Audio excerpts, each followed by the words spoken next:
सिर्फ TT national.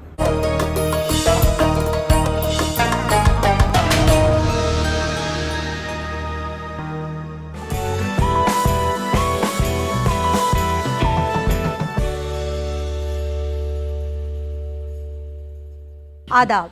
Income, savings, investment और digital economy पर बेस्ड खास प्रोग्राम लेकर हाजिर हूँ मैं ओशीन। हम अपने इस खास प्रोग्राम में आज बात करेंगे आईपीओज़ की। जी हाँ, आईपीओ यानी इनिशियल पब्लिक ऑफरिंग। दरअसल स्टॉक मार्केट की दुनिया में आपने आईपीओ का जिक्र ज़रूर सुना होगा। तमाम कंपनियां अपने आईपीओ को टाइम टू टाइम लॉन्च करती रहती हैं और लोग उसमें मुनाफे के लिए पैसे लगाते रहते हैं। अगर आपके लिए आईपीओ पैसा लगाने का नया एवेन्यू है और शेयर मार्केट में आप भी पैसा लगाना चाहते हैं तो ये प्रोग्राम आपके लिए बहुत ख़ास होने वाला है। इसलिए कि आईपीओ को डिटेल में समझने के लिए हमने अपने स्टूडियो में इनवाइट किया है जाने माने इन्वेस्टमेंट गुरु डॉक्टर शरद कोहली, और हमारे साथ हैं स्टॉक मार्केट के जाने माने एक्सपर्ट डॉक्टर रवि सिंह। आप दोनों का हमारे स्टूडियो में बहुत बहुत वेलकम है। डॉक्टर शरद कोहली, कोविड-19 के बाद लोगों के लाइफस्टाइल और लोगों के लाइफ पर काफ़ी इम्पैक्ट पड़ा है। यहाँ तक कि हम अगर बात करें इंडियन और इंटरनेशनल शेयर और स्टॉक मार्केट की, तो उस पर भी कोविड-19 का बहुत इम्पैक्ट पड़ा है, असर पड़ा है। रिसेशन पीरियड भी आया है पूरे विश्व में। ऐसे में आप तो जाने माने इकोनॉमिस्ट हैं। आज जो इन्वेस्टर्स जो अपने पैसे शेयर मार्केट और स्टॉक मार्केट में लगाना चाहते हैं, उनको आप आईपीओज़ के बारे में क्या कुछ समझाएंगे? देखिए, बिल्कुल ठीक कहा आपने। कोविड ने पूरे शेयर मार्केट का जो नज़रिया होता है उसमें तब्दीली लाई, लोगों का देखने का तरीका बदला, और इतना बदला कि अगर हम खाली इंडिया की बात करें तो आज 10 करोड़ से भी ज़्यादा लोग शेयर मार्केट से जुड़ चुके हैं। और ये गिनती कोविड से पहले 5-6 करोड़ होती थी, उसमें से भी एक्टिव कम होते थे। अब एक्टिव भी मिला के सब मिला के हम 10 करोड़ के नंबर्स को पार कर चुके हैं। जी हाँ, आपने बिल्कुल ठीक कहा। आईपीओ का उसमें बहुत बड़ा रोल रहा है। और आईपीओ, जैसा कि आपने शुरू में बताया कि इनिशियल पब्लिक ऑफरिंग होता है। कोई भी कंपनी जब कैपिटल जुटाना चाहती है, जब एक राशि को जुटाना चाहती है, तो वो अपने शेयर्स के पब्लिक ऑफरिंग करती है। 10 रुपए का शेयर होता है। कंपनी की अगर पास्ट परफॉर्मेंस अच्छी है और कंपनी पिछले कुछ सालों से मार्केट में है, मुनाफा कमा रही है, अपना एक ब्रांड बना चुकी है, अपनी परफॉर्मेंस को प्रूव कर चुकी है, तो वो उस 10 रुपए पे एक प्रीमियम लगाती है। और प्रीमियम को एक प्रोस्पेक्टस बनाया जाता है, बुक बिल्डिंग मेथड से प्रीमियम बनाया जाता है। प्रोस्पेक्टस को हम रेड हेरिंग प्रोस्पेक्टस नाम से डालते हैं। इस प्रोस्पेक्टस को सेबी के पास फाइल किया जाता है कि हम अपने 10 रुपए के शेयर को, मान लीजिए हम इस पे 290 रुपए प्रीमियम चाहते हैं, तो कुल प्राइस हमारी 300 रुपए रहेगी। और एक प्राइस बैंड तय कर दिया जाता है जहां पर बिड लगती है कि आप 300 से लेके 320 तक, मैं एक एग्जाम्पल की तरह ले रहा हूं। और एक डेट निश्चित की जाती है, फिक्स की जाती है कि आप इस डेट को हम पब्लिक के पास जाएंगे, इसको खोल देंगे। लगभग वो 3 से 4 दिन के लिए खुलता है।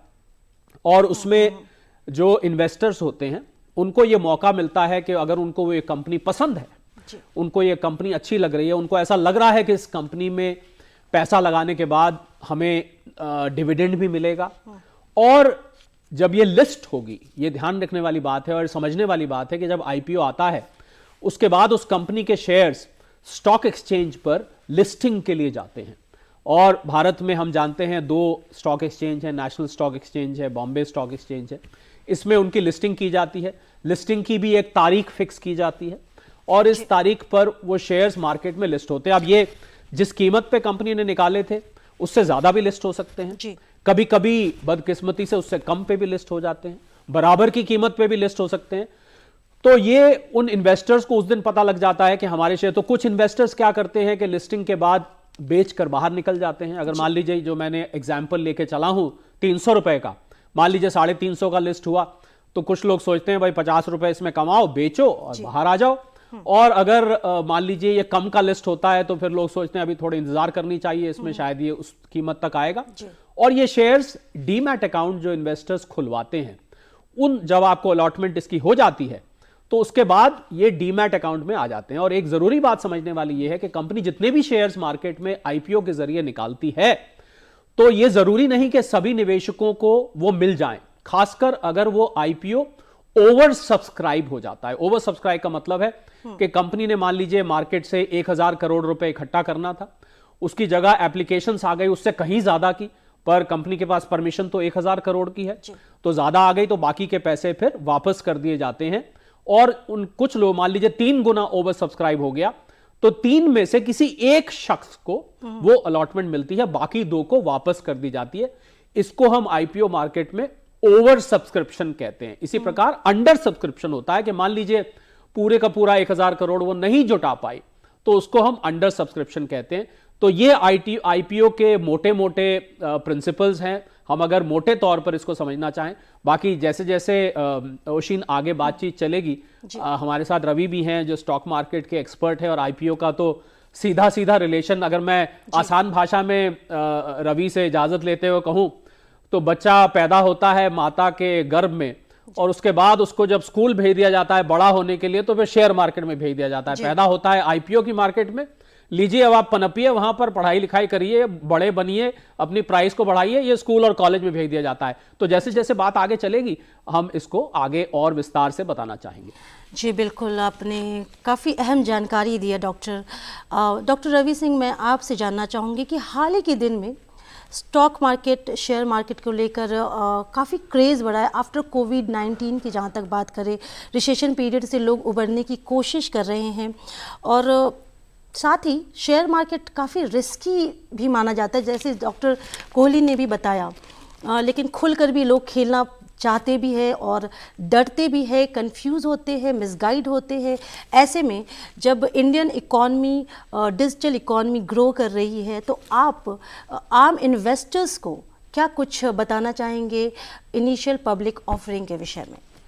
देखिए, यहाँ पे सबसे पहले तो आपने बिल्कुल सही कहा कि लोग परेशान होते हैं, नॉलेज नहीं मिलती है, और इसीलिए शायद पैसा बोलता का ये प्रोग्राम सेट किया गया है जिससे कि आप इस तरीके के प्रोग्राम को वॉच करें और सुने, समझें, जानें, नॉलेज बढ़ाएं, जिससे कि आप जो निवेश करें उसमें आप फ़ायदा कमा सकें, रिस्क को कंट्रोल कर सकें।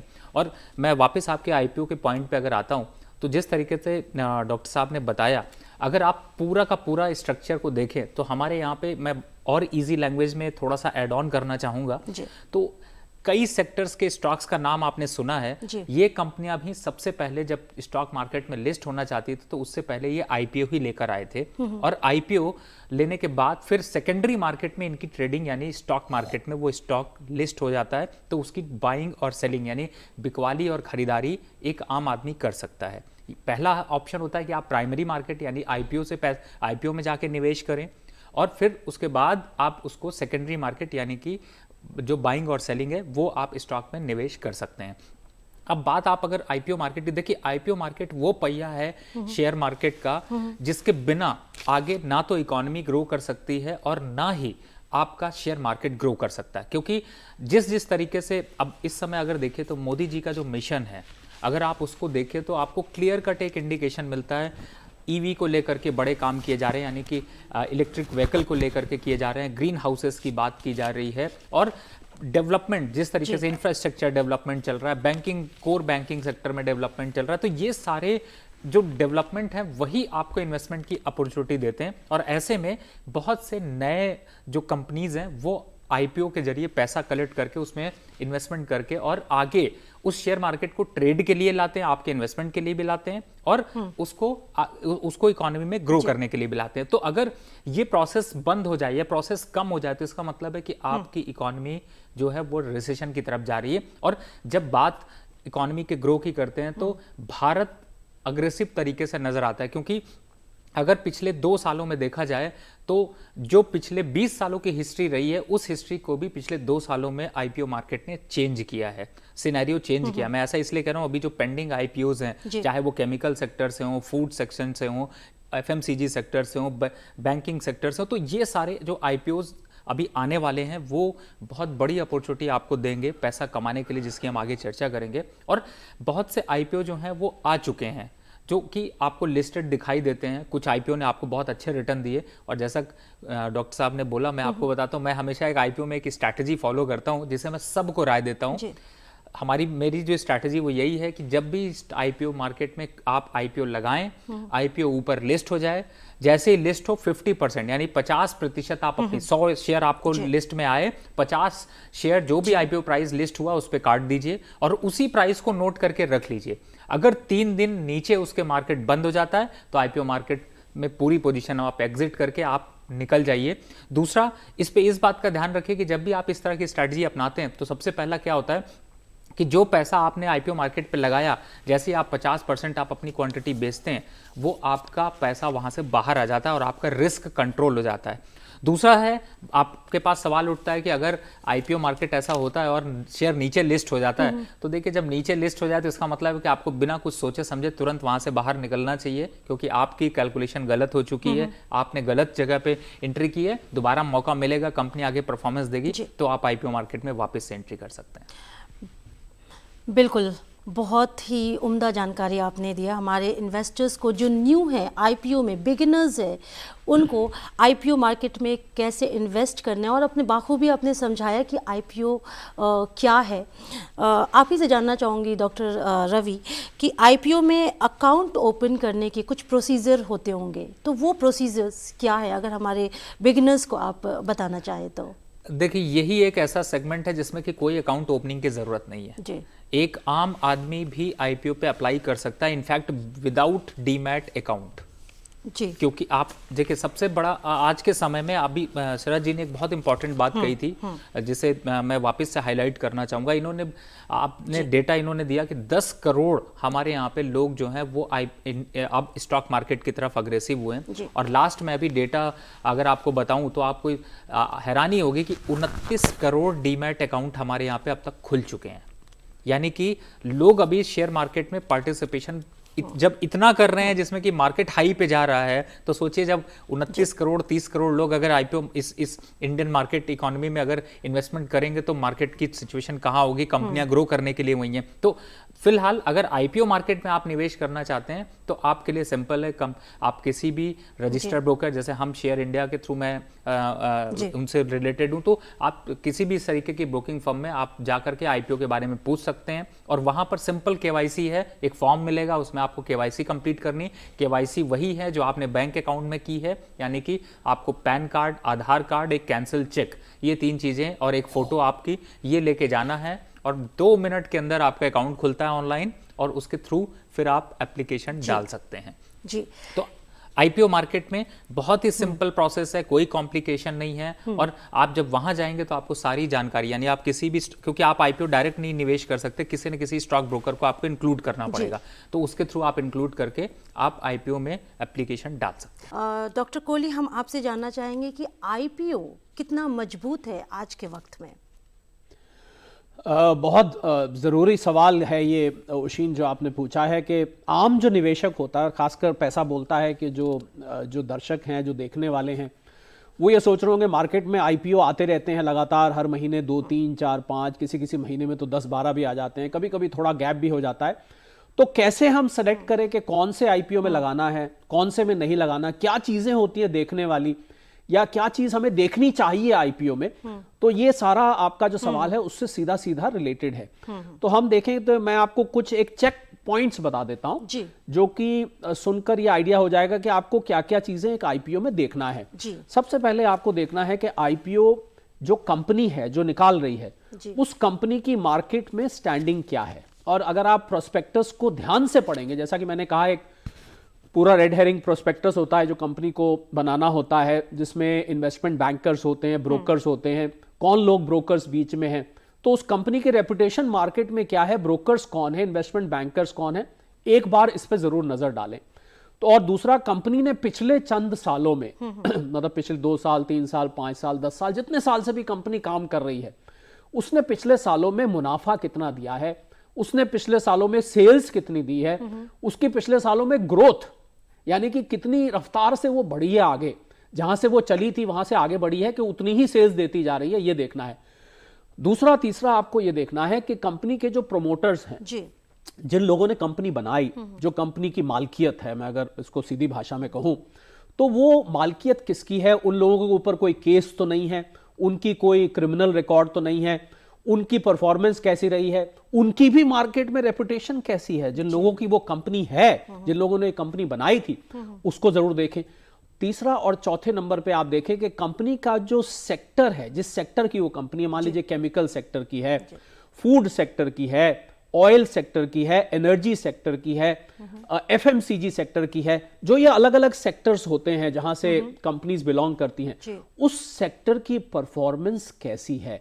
दूसरा इसी के साथ जुड़ा हुआ सवाल है कि क्या इस सेक्टर से रिलेटेड कोई ऐसी सरकारी पॉलिसी है जो कि इस कंपनी को सीधा सीधा इफेक्ट कर सकती है, इस पे असर डाल सकती है।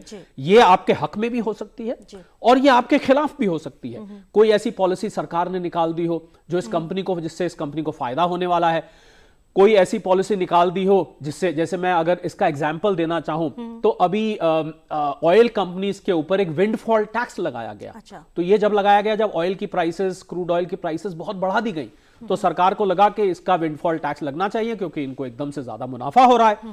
तो अब ये ऐसी एक पॉलिसी आ गई। हमने देखा कि ऑयल कंपनी, जो ऑयल रिफाइनरी कंपनीज थी, ऑयल मार्केटिंग कंपनीज थी, उनकी प्राइस पे सीधा सीधा असर दिखने लग गया।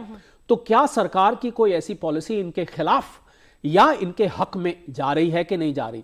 अगला आपको यह देखना है कि कंपनी का जो फ्यूचर है, कंपनी का भविष्य है, वो कैसा है। हम लोग जब बिजनेस की बात करते हैं ओशिन, तो उसमें दो तरीके की कंपनीज की बात करते हैं। एक हम बोलते हैं सनसेट इंडस्ट्री। सनसेट इंडस्ट्री मतलब जो ये बिजनेस कर रही है आगे डूबेगा या इसमें कोई टेक्नोलॉजी इसको मात दे देगी, या ये चढ़ता हुआ सूरज है या ये सनराइज है। तो ये भी देखना है आपको कि ये सनसेट है या सनराइज है, ये आपको उस समय डिसाइड करना है। उसके बाद आपने ये देखना है कि कंपनी ने जो प्राइस निकाला है, मैंने आपको याद होगा शुरू में जिक्र किया था कि कंपनी 10 रुपए के शेयर पर एक प्रीमियम रख के चलती है। अब इसके लिए हो सकता है आपको किसी एक्सपर्ट की जरूरत पड़े।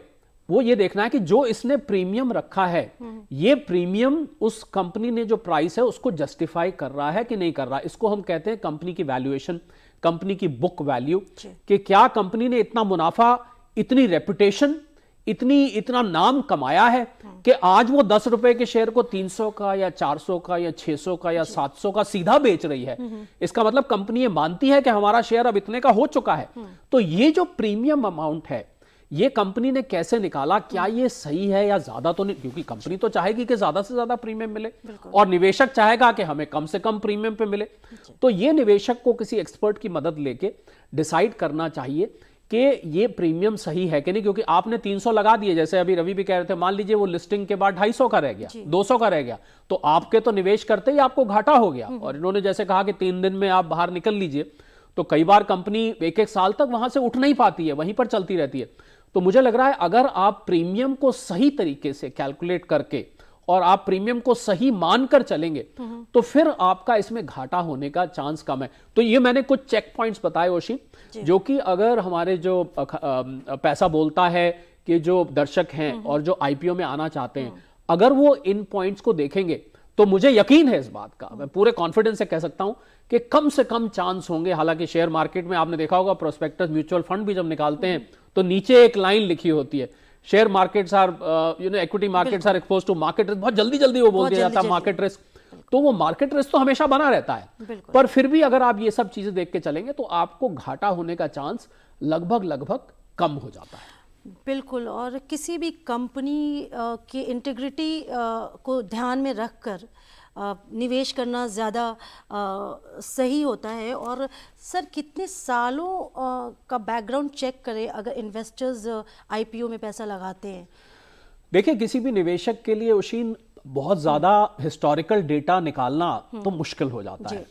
पर आजकल क्योंकि गूगल है, ऑनलाइन इंफॉर्मेशन बहुत अवेलेबल होती है, एक्सपर्ट्स बहुत हैं, तो अगर उन एक्सपर्ट से बात करके और आप कुछ ऑनलाइन सर्च करके आप जिस हद तक, और प्रोस्पेक्टस बारीकी से जरूर पढ़ना चाहिए। मैंने देखा है ज्यादातर निवेशक प्रोस्पेक्टस को नहीं पढ़ते हैं, वो बस इधर उधर सुना सुनाया कि यार दोस्तों ने बताया, कहीं कोई ऐसी खबर सुन ली, कहीं थोड़ा बहुत पढ़ लिया। तो थोड़ी जानकारी खतरनाक होती है। जिस आपने सुना होगा कि थोड़ी जानकारी डेंजर, लिटिल नॉलेज अंग्रेजी में कहते हैं डेंजरस थिंग। मुझे लगता है कि अगर प्रोस्पेक्टस को बारीकी से पढ़ा जाए तो आपको बहुत सारी ऐसी जानकारी वहां मिल जाती है जो कि आम आदमी उसको नहीं जान पाता है। तो प्रोस्पेक्टस को आप जानिए, आप ऑनलाइन पता करिए, आप एक्सपर्ट्स की ओपिनियन लीजिए, तो आपको यह मालूम पड़ेगा ये कंपनी वाकई में जो कीमत इसने सोचा है कि हमारे शेयर पे मिलनी चाहिए वो मिलेगी कि नहीं। पीछे कितना आप जा सकते हैं, जितना पीछे जा सकते हैं आप उतना पीछे जाइए, पर आपको हो सकता है सारा डेटा ना मिल पाए, पर फिर भी आजकल डिजिटल के जमाने में, आपने शुरू में ओशियन डिजिटल की बात करी, डिजिटल के जमाने में आसान हो गया है ये जो जानकारी जिसका आपने जिक्र किया, इसको निकालना पहले के मुकाबले अब ये ज्यादा आसान है। तो बहुत अहम बात आपने ये छेड़ी है कि हम हिस्टोरिकल डेटा उसका देखें। तो मुझे लग रहा है कि अगर आप चाहते हैं कि आपका पैसा आपके लिए मेहनत करके आपकी कमाई करे, तो पहली मेहनत आपको करनी पड़ेगी। उस पैसे को निवेश करने से पहले सोचकर समझकर इन्वेस्ट कर। ये नेशनल स्टॉक एक्सचेंज हमारा है, उसका ये नारा भी है, और वो नारा मैं यहां नेशनल स्टॉक एक्सचेंज को तो प्रमोट नहीं कर रहा, पर ये नारा मैं दोहराना जरूर चाहूंगा, वाकई बहुत काम का है कि सोचकर समझकर इन्वेस्ट करेंगे तो आपको वाकई में वो निवेश मुनाफा कमा के देगा। बिल्कुल, सोचकर समझकर इन्वेस्ट कीजिए। और डॉक्टर रवि, मैं आपके पास आना चाहूँगी कि आईपीओ इन्वेस्टर्स कैसे खरीदे, एक कंपनी आईपीओ क्यों निकालती है और अपने शेयर्स क्यों सेल आउट करती है? देखिए, जैसे अगर आप देखेंगे तो शरद जी ने इसको पहले सबसे पहले क्वेश्चन यही लिया और बताया कि कंपनी आईपीओ क्यों लेकर आती हैं, क्योंकि कंपनियां जब देखिए, मैं एक एग्जांपल से आपको समझाता हूं फिर से। अगर कोई कंपनी मार्केट में बहुत अच्छा परफॉर्म कर रही है, अब उस कंपनी इतने दिन से मार्केट में है, उसकी बैलेंस शीट अच्छी है, बुक्स अच्छी हैं, और सबसे बड़ी बात है, मैंने उनके नंबर्स पढ़े, जो मुझे अट्रैक्शन लगा, उससे एक चीज समझ में आई कि भारतवासी खाने के बहुत शौकीन हैं और 40,000 टन के करीब नमकीन खा जाते हैं, और साथ ही अगर मिठाई की बात की जाए तो 25,000 टन सिर्फ रसगुल्ले बिकते हैं, जो कि बहुत बड़ा नंबर है। तो आप समझती हैं कि अब कंपनी चूंकि जान रही है और बाहर एक्सपोर्ट भी कर रही है, और उसको चाहिए कि वो यहाँ पर जितना भी इन्वेस्टमेंट करके अभी वो सप्लाई दे रहे हैं, उसको सप्लाई की और जरूरत है, और वो बाहर के और देशों में कैप्चर करना चाहते हैं, तो उनको फंड की जरूरत है। अब अगर आपको आपका बिजनेस ऑलरेडी सेटल्ड है, डेवलप हो रहा है, और आपको पैसे की और जरूरत है, तो आप क्या करेंगे? तो आप इक्विटी मार्केट से, यानी कि स्टॉक मार्केट से आप अपना आईपीओ लाते हैं। सेबी में आपने एप्लीकेशन दी और आईपीओ लेकर आते हैं, और आईपीओ को थ्रू जो आम इन्वेस्टर है, यानी कि हम आप जो हैं, जो शेयर उसका आईपीओ में अप्लाई करते हैं और शेयर आता है, तो एक तरीके से हम उनके मालिक होते हैं, पार्टनर होते हैं, जिस परसेंटेज के हमने शेयर खरीदे हुए हैं। तो इस तरीके से कंपनियां, जैसे सपोज अगर कंपनी 400 करोड़ रुपए का काम कर रही हो और उसको आगे बिजनेस अपना बढ़ाने के लिए, ग्रोथ दिखाने के लिए, या ग्रोथ और अच्छी करने के लिए उसको 100 करोड़ की जरूरत है, तो वो पैसा, या तो वो दो तरीका होता है कि या तो वो जाए और सीधे जाके बैंक से लोन ले ले, लेकिन लोन में एक नुकसान है, लोन में आपको ईएमआई देनी पड़ेगी और आपके ऊपर एक मेंटल प्रेशर होगा। तो आप आईपीओ के जरिए जाते हैं, यानी आम इन्वेस्टर से आप पैसे ले लेते हो, जिसमें आपको लोन भी नहीं देना होता, लेकिन जब आप ग्रो करते हो तो आप उसकी ग्रोथ को अपने उन इन्वेस्टर के साथ शेयर करते हो। यही का पूरा जो दायरा है वो आईपीओ प्रोसेस में कंप्लीट किया जाता है। तो अगर आप आईपीओ मार्केट में निवेश कर रहे हैं, तो आप उस किसी एक कंपनी के, जिसे शरद जी ने बताया, मैं उसको थोड़ा सा शॉर्ट और करूंगा जी। कंपनी के फंडामेंटल देखना है, ये बहुत ज़्यादा ज़रूरी है, क्योंकि आप तभी अंदाज़ा लगा सकते हैं कि वो कंपनी आगे ग्रो करेगी या नहीं करेगी। और उसमें पेन पेपर लेके लिख लीजिए 3 चीज़ें। सबसे इंपॉर्टेंट फैक्टर कि कंपनी अगर इन्वॉल्व है तो उसका सेल्स कितना है, दूसरा उसका टोटल प्रॉफिट कितना है, और उसका आरओई कितना है। ये 3 चीजें अगर आपको पॉजिटिव हैंड में मिल रहा है, पॉजिटिव हैंड का मतलब है अगर मैंने इस बार 100 करोड़ की सेल करी है, अगले क्वार्टर में मैंने 105 करोड़ की सेल करी, उसके अगले क्वार्टर में मैंने 108 करोड़ की सेल करी, यानी सेल्स बढ़ती जा रही हैं। अब प्रॉफिटेबिलिटी की तरफ आए, अगर प्रॉफिट वो 3 करोड़ का प्रॉफिट दिखा रहे हैं, फिर 3.5 करोड़ का प्रॉफिट दिखा रहे हैं, तो ये नंबर्स ऐड में होने चाहिए, यानी कि पॉजिटिव होने चाहिए। अगर ये पॉजिटिव है तो आप उसमें ज्यादा कुछ सोचने की जरूरत नहीं है, आप बहुत इजीली उसमें पैसा डालें और आपको वो पैसे के साथ ग्रोथ जरूर मिलेगी। तो ये 3 चीजें आप जब आप देखते हैं तो आप 3 साल का चूंकि ट्रैक रिकॉर्ड आपको देना होता है आईपीओ मार्केट में, जब लाते हैं सेबी के रूल्स के हिसाब से आपको 3 साल तक पॉजिटिव नंबर्स रखने होते हैं और 3 साल के नंबर्स आपको डिस्क्लोज करने होते हैं। तो आप उस नंबर्स को पढ़ के आप आईपीओ मार्केट में बहुत आसानी से निवेश करके अपने पोर्टफोलियो को चमका सकते हैं, पैसे बढ़ा सकते हैं। जी, जी, बहुत खूब, बहुत ही अच्छी जानकारी आपने इस विषय पर दी। डॉक्टर शरद कोहली, आप हमारे स्टूडियो में आए, साथ ही डॉक्टर रवि सिंह, आप भी अपने कीमती वक्त निकालकर हमारे स्टूडियो में आए, इसके लिए हम आपका तहे दिल से शुक्रगुजार हैं। बहुत बहुत शुक्रिया, थैंक यू। पैसा बोलता है कि इस ख़ास कड़ी में फ़िलहाल इतना ही। हमारा ये प्रोग्राम आपको कैसा लगा, इस पर आपकी अपनी राय हमें दे सकते हैं। इसके लिए हमारा ईमेल आईडी है ddurduspecials@gmail.com। इसी के साथ हमारी पूरी टीम को दीजिए इजाज़त। आदाब।